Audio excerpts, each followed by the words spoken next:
Saudi আরবের রাজতন্ত্র কি ইসলাম সমর্থন করে? যদি রাজতন্ত্র ইসলাম সমর্থন না করে তাহলে এই ব্যাপারে আপনার ভূমিকা কি জানতে চাই। আমার ভূমিকার কারণ হলো, জানেন যে সৌদি আরবে আপনি খুব বেশি, সৌদি আরবে যে রাবেতা আলম ইসলামী, এটা মুসলমানদের, মুসলিম সমাজের আলেম ওলামা, শিক্ষিত বিদগ্ধ সবাই ঐক্যের সবচাইতে বড় প্ল্যাটফর্ম কোনটা? রাবেতা আলম ইসলামী। তো এটা আমি ওলামা কমিটিতে ছিলাম, আমাকে আবার পরে সর্বোচ্চ কমিটিতে নিয়েছে। সেই কমিটি হলো নীতি নির্ধারক কমিটি।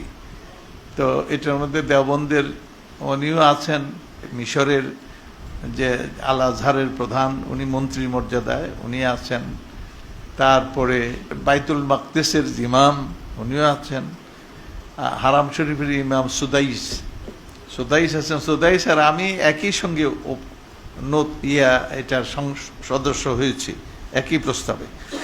তো যাই হোক, এই যে এটার কারণে আপনাদের প্রশ্নটা বেশি আসে। তো সুতরাং রাজতন্ত্রটা কি? রাজতন্ত্র নিয়ে ইসলাম গুতাগুতি করে না, রাজতন্ত্র ইসলামে অস্বীকৃত না, একটা শর্তটা কি? সেটা হলো সার্বভৌমত্ব কার থাকবে? আল্লাহর যদি থাকে, ইনিল হুকম ইল্লা লিল্লাহ। কোন রাজতন্ত্রে আল্লাহর সার্বভৌমত্বকে স্বীকৃতি দিয়ে এটা বলে যে আইনের উৎস হলেন আল্লাহর হুকুম, আল্লাহর হুকুম, সে অনুযায়ী যদি ওই দেশে চলে আর রাজতন্ত্রটা থাকে, এটা নিয়ে ইসলাম তার রোধ করে না, সংঘর্ষ করে না, এটাকে মেনে নেয়, এটাকে গ্রহণ করে। বরং অনেক ক্ষেত্রে এই বর্তমানে একটু অসুবিধা হয়ে গেছে, না হলে আমার দেশের গণতন্ত্র, দুনিয়ার সারার গণতন্ত্র, আর সৌদি আরবে আলহামদুলিল্লাহ যে শুরা এবং যে ইয়েগুলি কত সুন্দর ছিল।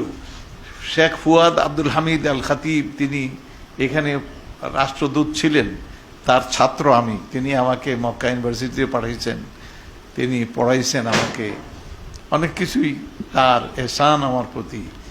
তো তিনি এটা নিয়ে বলছেন, না এই রাজনীতি নিয়ে উনি চিন্তা মূল চেতনায় ছিলেন এখওয়ানি। তো অতএব এটা নিয়ে ইসলাম এই শর্তে যে আল্লাহর সার্বভৌমত্ব, আইনের উৎস আল্লাহ তাআলার শরিয়া, এই যদি হয়ে কোনো অসুবিধা নাই।